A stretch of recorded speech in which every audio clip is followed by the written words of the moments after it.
आप जरा मैं टैली की बात करूंगा आपके सामने। ओवरऑल आप आंकड़ों पर नजर डालें अगर आप 411 सीटों का सर्वे आपके सामने आ चुका है। 130 सीटें अभी और खुलना बाकी हैं। 228 पर भारतीय जनता पार्टी पहुंच चुकी है। मैं तो 272 से आप अभी देखिए कितना पीछे रह गई है भाजपा। 272 पर पूर्ण बहुमत की सरकार बनती है और 34 उससे सीटें केवल पीछे है भारतीय जनता पार्टी। 44 सीटें पीछे इस वक्त भारतीय जनता पार्टी उस जादुई आंकड़े से दिखाई दे रही है। और राज्य कौन कौन से बचे हैं अभी हमें उत्तर प्रदेश की बात करना बाकी है, हमें अभी उड़ीसा की बात करना बाकी है, अभी जितने भी केंद्र शासित प्रदेश हैं उनकी रिपोर्ट अभी हमने आपको नहीं बताई है, उत्तराखंड अभी बाकी है। तो ये सारे राज्य मिलकर क्या भारतीय जनता पार्टी को 272 के ऊपर और ऊपर तो कितना ऊपर पहुंचा सकते हैं, ये अभी आपके सामने वो उन राज्यों का जब डेटा आएगा तो हम आपको बताएंगे। लेकिन ये जरूर है कि अभी बीजेपी एक बड़ी मजबूत परिस्थिति में दिखाई देती है। अभी तक का सर्वे हमको ये इशारा कर रहा है। और उत्तर प्रदेश में क्या बीजेपी ने अपने आप को और कंसोलिडेट किया है और ये अलायंस जो हुआ है इसका क्या सबसे ज्यादा चलना वो उत्तर प्रदेश में ही जरूरी है, इसका सबक अभी तक के सर्वे का विपक्ष के लिए क्या यही सबसे बड़ा है, इस पर भी हमारी आगे चर्चा होगी। लेकिन आप ऑपोजिशन अलायंस की बात कीजिए तो ग्राफ जो है वो अभी 146 यानी 150 के आसपास अभी आपको ठहरता हुआ दिखाई दे रहा है। और पश्चिम बंगाल ने एक उम्मीद जरूर जगाई है विपक्षी खेमे में कि ममता बनर्जी अगर अपने राज्य में पूरे दमखम के साथ लड़ सकती हैं और बीजेपी का आंकड़ा कम कर सकती हैं तो ये और राज्यों में भी किया जा सकता है। लेकिन ममता बनर्जी जैसी शख्सियत शायद और किसी राज्य में विपक्ष के पास भी नहीं है जो जिसका वैसा कोई एक छत्र होल्ड हो। हाँ बिल्कुल नहीं है। जैसे बिहार में लालू नीतीश 2 हैं, एक नहीं है। नहीं, महाराष्ट्र में शरद पवार कांग्रेस 3 हो जाते हैं, ममता बनर्जी अकेली है जो जिनका पूरा होल्ड है। हाँ स्टालिन को आप मान सकते हैं, तमिलनाडु में एक शख्सियत वो हैं। मुझे एक बात जो भी सबीर कह रहे थे कि संघ ये मेहनत कर रहा है, बीजेपी मेहनत कर रही है, तो लगता है जब ममता बनर्जी चुपचाप बैठी रहेंगी क्या 2024 तक? वो भी तो उसका काउंटर करेंगी। अगर हमें मालूम है कि संघ क्या कर रहा है, बीजेपी क्या कर रही है, सुनील बंसल चले गए, ये चले गए, तो उनका भी तृणमूल कांग्रेस का भी नेटवर्क है, वो भी उसका काउंटर करेंगे अपने तरीके से जमीनी स्तर पर। तो इतना आसान भी नहीं है ना कि एकदम से संघ चला। और संघ का तो एक खास बात है, बीजेपी जीतती है तो संघ जिताता है और बीजेपी हारती है तो संघ घर बैठ जाता है कि नहीं हम तो बैठ गए इसलिए हार गई बीजेपी। वो तो संघ बिल्कुल सेट नैरेटिव है। जो चुनाव बीजेपी हारती है ये सब संघ ने समर्थन संघ बैठ गया था। हाँ नहीं, संघ ने समर्थन नहीं किया और जब जीत जाती है तो संघ ने पूरी जान लगा दी। नहीं ऐसा है, पश्चिम बंगाल में सबसे बड़ा नेगेटिव जो ममता बनर्जी के लिए होने वाला है वो शिक्षक भर्ती घोटाला। जो नोट दिखाई दिए उनके मंत्रियों के यहाँ से पार्थ चटर्जी के घर पर, जिस तरह से हाई कोर्ट की निगरानी में उसकी जांच हो रही है, उनके मंत्री जेल में हैं, वो सबसे बड़ा। देखिए रोजगार की बात हो रही है कि रोजगार का बड़ा असर है। जो जेन्युइन लोग हैं उनसे रोजगार आपने छीन लिया रिश्वत के लिए। ये मुद्दा ऐसा है जिसका ममता बनर्जी के पास कोई तोड़ नहीं है, कोई जवाब नहीं है उसका।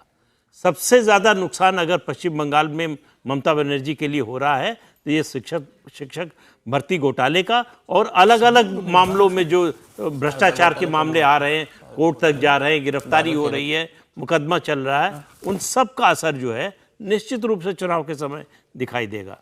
अब जो लेकिन इससे पहले हमने बात की थी प्रदीप जी की अलायंस का कितना प्रभाव पड़ा है। लेफ्ट और कांग्रेस का अगर कोई डील हो जाती है, कोई अंडरस्टैंडिंग ममता बनर्जी के साथ चुनाव में बनती है तो जाहिर तौर पर उसका असर दिखाई दे रहा है। जो आपने कहा कि वोट छिटकता अगर नहीं है, बटता अगर नहीं है तो नुकसान भाजपा को हो रहा है। लेकिन सीपीएम के लोग तो खुले, सीताराम येचुरी खुले कह चुके हैं कि हम किसी भी हालत में टीएमसी से समझौता नहीं करेंगे।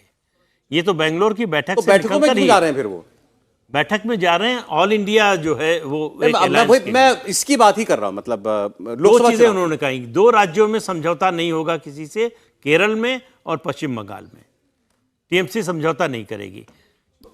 उसके अलावा आम आदमी पार्टी कह रही है कि केवल लोकसभा के लिए, विधानसभा में नहीं करेंगे।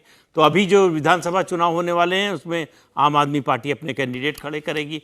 तो ये मैसेज क्या जाता है लोगों के बीच में कि आप अभी लड़ रहे हैं, कल कह रहे हैं कि कल हम साथ होंगे, आज लड़ाई करेंगे कल साथ होंगे, तो विश्वसनीयता नहीं बनती उससे। जी। अरे ममता बनर्जी को लेकर के अगर कोई किसी को ऐसा लगता है कि अगर प्रधानमंत्री पद के लिए किसी महिला को आगे करके अलायंस चले तो उसका कोई लाभ हो सकता है? जैसा अखिलेश यादव ने कहा कि क्या हमारे पास तो महिला उम्मीदवार भी है। अगर आपको लगता हो किसी को कि देश की प्रधानमंत्री महिला होनी चाहिए, इतनी महिलाएं यहां बैठी हैं, किसी को लगता है? प्रधानमंत्री होना एक मतलब होता है कि स्ट्रॉन्ग ओपिनियन हो। स्ट्रॉन्ग ओपिनियन उनके पास हैं, लेकिन ऑल ओवर द इंडिया की अगर हम बात करें तो वो इतने स्ट्रॉन्ग ओपिनियन नहीं रख सकती है। वो हर एक पॉइंट को अपना क्लियर करने के लिए she try her best, but उनके जो सेंटिमेंट है वो सिर्फ जो जुड़े हुए हैं वो वेस्ट बंगाल के लोगों से जुड़े हुए हैं।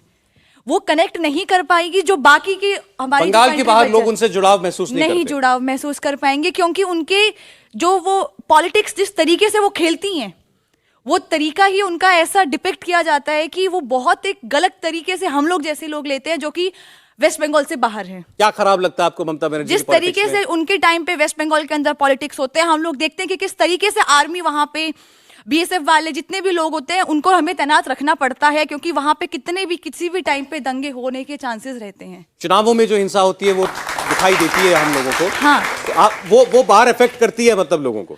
हम इंडिया की अगर हम बात करें तो West Bengal is also part of India. तो अगर कोई भी चीज, कोई भी हिंसा अगर हमारी कंट्री में हो रही है तो ऑटोमेटिकली वो बाहर के स्टेट पे भी इम्पैक्ट डालेगी। विनोद जी, ये सवाल इस बात, ये मतलब बंगाल में जो माहौल बनता है चुनाव को लेकर खास तौर पर आरोप लगते हैं, हिंसा होती है।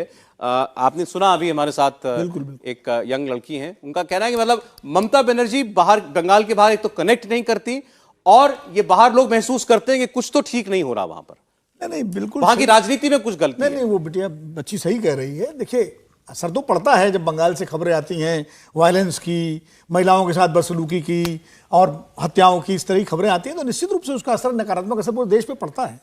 और ममता बनर्जी की जो छवि है उस पर एक अपने आप में वो धब्बा है, दाग है। वो सही है, इससे मैं सहमत हूँ पूरी तरह से।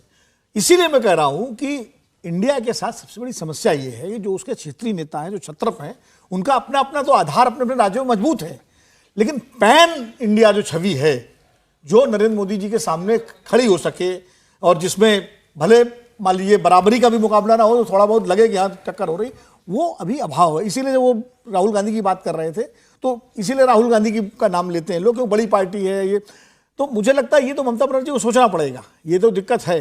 इसके बावजूद एक बात मैं जरूर कहूँगा कि ममता बनर्जी अगर बंगाल में अपना वोट कंसोलिडेट कर पाती हैं और अपनी सीटें 29, 30, 35, 32 जो भी कर पाती हैं तो निश्चित रूप से अगर कोई समीकरण बनता है तो एक बड़ी दावेदार के रूप में सामने आ सकती है। जी ठीक है, अभी तक का सर्वे हमारा ये जरूर बता रहा है कि ममता बनर्जी का पॉलिटिकल वजन आज की परिस्थितियों में तो हमको आगे बढ़ता हुआ ही दिखाई दे रहा है। बंगाल में उनका ग्राफ अभी लोकसभा चुनावों में और आगे जाता हुआ दिखाई दे रहा है। अब अलायंस में इसका क्या मैसेज होगा ये आगे देखने वाली बात होगी। इंडिया टीवी हर वक्त हर जगह डाउनलोड करने के लिए सर्च करें India TV news Google play store या ऐप स्टोर पर।